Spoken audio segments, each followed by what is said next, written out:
ভয়াবহ বন্যার কবলে পড়েছে ফেনী, সুনামগঞ্জ, মৌলভীবাজার, হবিগঞ্জ সহ আরও অনেক জেলার লাখ লাখ মানুষ।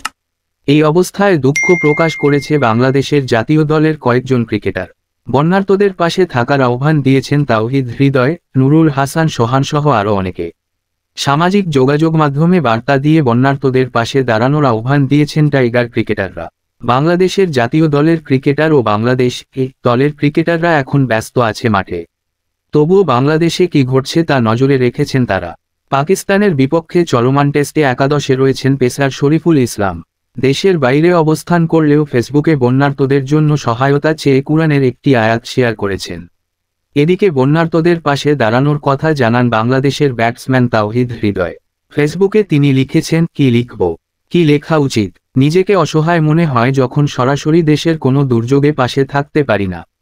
বন্ধুদের পাঠিয়েছি, ওরা মাঠ পর্যায়ে কাজ করবে, তবে আমার কষ্ট লাগছে যতটুকুই করা হবে তা কি যথেষ্ট।